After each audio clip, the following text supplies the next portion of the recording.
Hello, आज एक topic करने जा रहे हैं लेंस मेकर फॉर्मूला। आपने 10th क्लास में सुना होगा एक थिन लेंस फॉर्मूला होता है 1/f equal to 1/v minus 1/u। इसमें जो ये f है फोकल लेंथ, ये फोकल लेंथ कैसे डिसाइड होगी किसी लेंस की कितनी है। तो बनाते वक्त ये चीज़ें डिसाइड होती है किसी लेंस की फोकल लेंथ कितनी है, तो वो किस फॉर्मूले से डिसाइड होगी वो फॉर्मूला देखते हैं। लेंस मेकर फॉर्मूला है। मैं इस फॉर्मूले का कोई डेरिवेशन नहीं करवाने जा रहा। न्यूमेरिकल कैसे करते हैं, साइन कन्वेंशन कैसे लेते हैं वो देखते हैं। कोई भी लेंस मान लेते हैं एक कन्वेक्स लेंस है, बायो कन्वेक्स या एक भी कन्वेक्स लेंस, ये इसका प्रिंसिपल एक्सिस है। इस लेंस का जो रिफ्रैक्टिव इंडेक्स है वो n2 है, बाहर n1 है। बाहर कोई लिक्विड भी हो सकता है, एयर भी हो सकती है। तो ये जो लेंस है इसका ये पार्ट है, जो ये किसी स्पीयर का एक पार्ट है, एक हिस्सा है। तो मान लो बेटा वो ये स्पीयर हो सकता है, तो इसकी एक अपनी रेडियस आएगी सेंटर तक।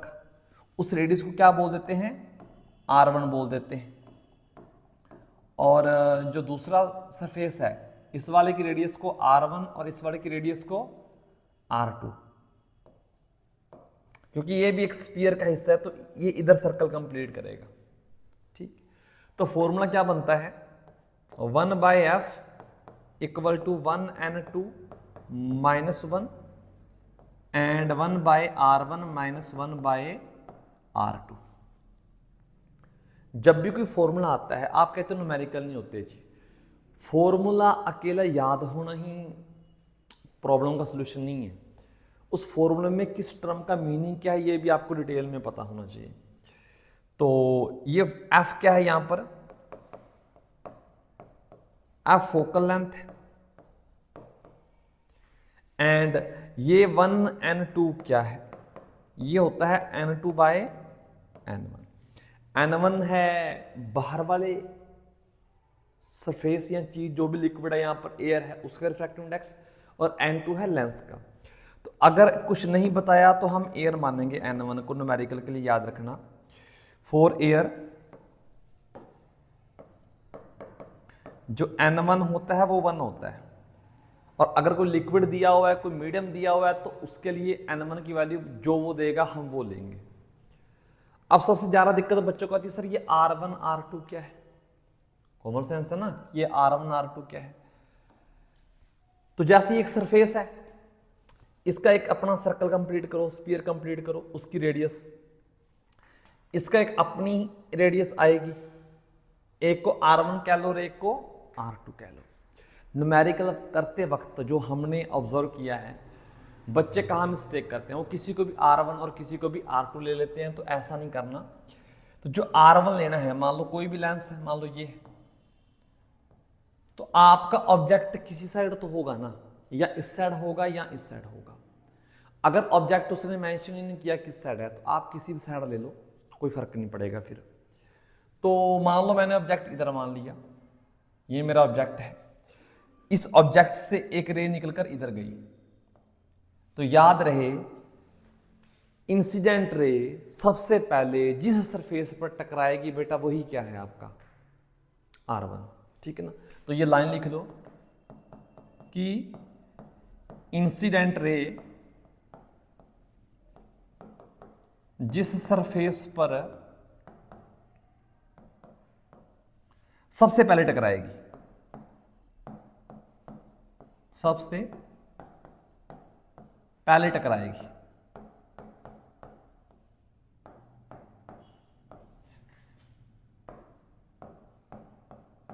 उसे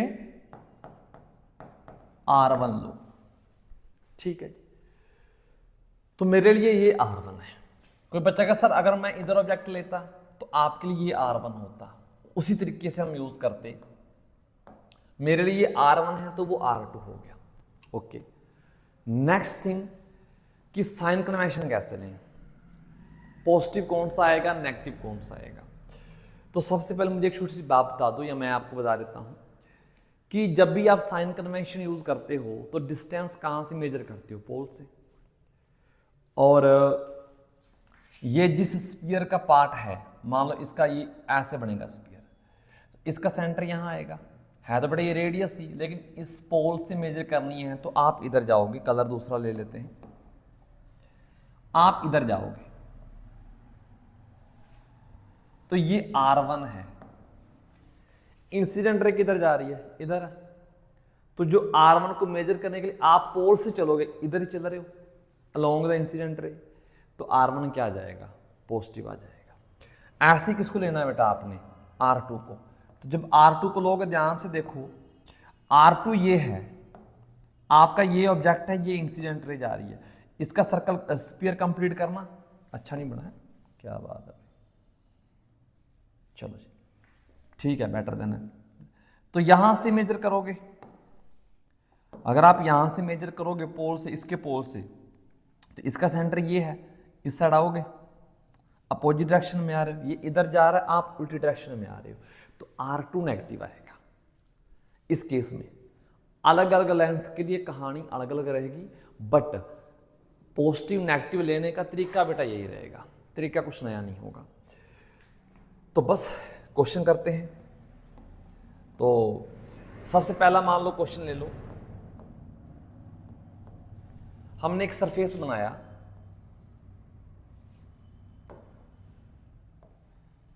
ये वाला चंदा मामा बना दिया जी।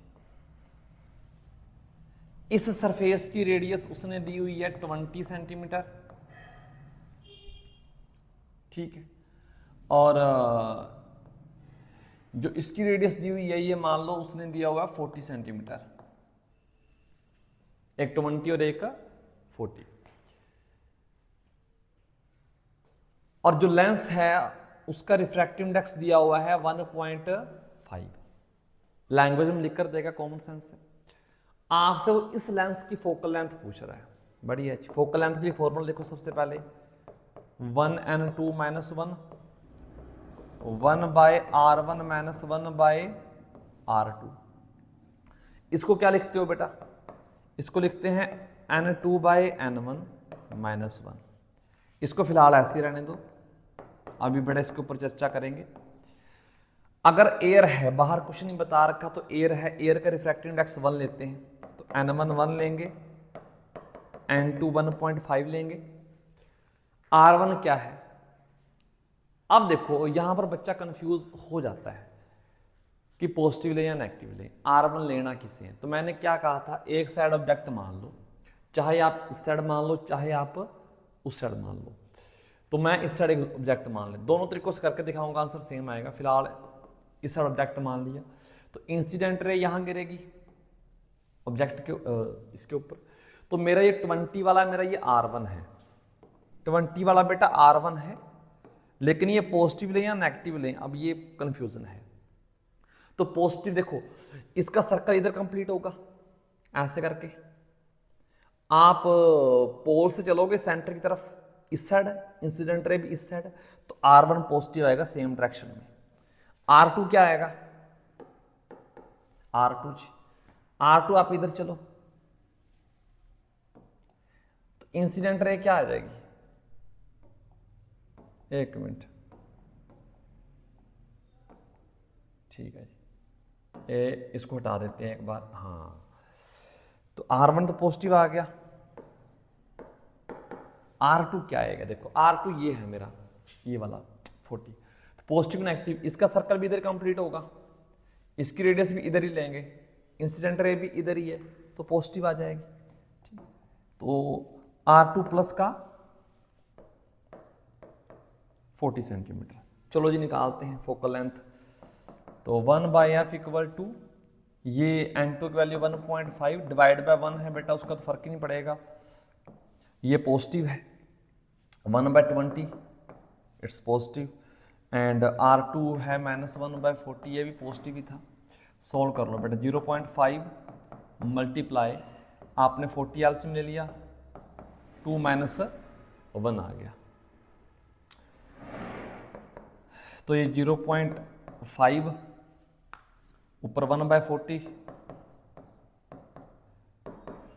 तो बेटा ये आ जाएगा 5/10 है तो ये 400, और ये 1/80, तो ये 1/f आ गया, f आ गया आपका 80 सेंटीमीटर। वैसे भी कन्वेक्स लेंस है, मोटा है बीच में से, तो पॉजिटिव आ गई, कोई गलत नहीं आया। कोई बच्चा क्या कहता जी नहीं इसे छोड़ो, मैं तो इस साइड ऑब्जेक्ट रखना चाहता हूँ, मैंने कहा कोई दिक्कत नहीं, तो ये सारा फिर हटा देते हैं, ठीक है। 80 आया, याद रखना ऑब्जेक्ट इधर ना लो, ठीक है, ऑब्जेक्ट बेटा इधर ले लो, ओके जी, कोई दिक्कत नहीं। तो इंसिडेंट रे इधर से जाएगी आपकी। अब R1 क्या आएगा आपका, अब R1 40 आएगा, प्लस का के माइनस का, चलो बताओ कमेंट करके, प्लस का के माइनस का। तो इसका स्पीयर इधर कंप्लीट होगा, आपने इसके सेंटर से, इसके पोल से सेंटर की तरफ जाना, इधर इंसिडेंट रे इधर जा रही है, आप उल्टी डायरेक्शन में जा रहे हो भाई जी, उल्टी डायरेक्शन में जाओगे तो क्या होगा, नेगेटिव आएगा, तो ये माइनस। अच्छा R2 कितना आएगा, R2 भी बेटा यही है, ये बड़ा R2 बन गया आपके लिए, इसका सर्कल भी ऐसे ही कंप्लीट होगा, इसके लिए भी आप अपोजिट डायरेक्शन में जाओगे तो ये भी क्या आएगा, नेगेटिव आएगा, ठीक है। तो माइनस का 20 सेंटीमीटर। तो फोकल लेंथ निकाल देते हैं, 1/f इक्वल टू ये 1.5 माइनस 1 आ जाएगा, 1/R1 बेटा इस बार -40 है, ठीक है जी, और ये माइनस माइनस प्लस हो जाएगा 1/20, चेक कर लो बेटा वही आ रहा है, 0.5 20 आपने एलसीएम ले लिया, ये -1 आ जाएगा और ये प्लस का 2 आ जाएगा। बेटा कहाँ फर्क आया बताना, खाम खाई टेंशन मत लिया करो। ओहो एलसीएम 40 आएगा भाई, लो जी ये 40 आ गया, ऊपर आ गया 1, तो सेम चीज बन गई 1/80, तो एफ आ जाएगा आपका 80 सेंटीमीटर।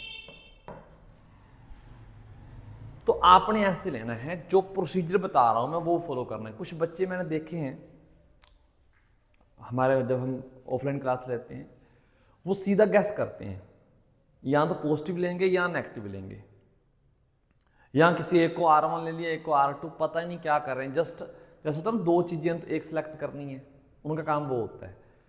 तो आपकी एडवाइस है कि प्रोसीजर फॉलो करो, एक साइड ऑब्जेक्ट मान लो, तो उस हिसाब से आप R1 और R2 को लो, जिस पर सबसे पहले रे इंसिडेंट होगी वो R1, जिसके ऊपर बाद में, मतलब जो दूसरी बार बच गया वो R2। पॉजिटिव कैसे लेना, सर्कल बनाकर पोल से सेंटर की तरफ जाओ, अगर आप इंसिडेंट रे के अलोंग जा रहे हो तो पॉजिटिव, अगर अपोजिट जा रहे हो तो नेगेटिव आ जाएगी। तो इस वीडियो में इतना ही, आप इसके ऊपर और क्वेश्चन प्रैक्टिस करो तो ये कंसेप्ट क्लियर हो जाएगा। Take care.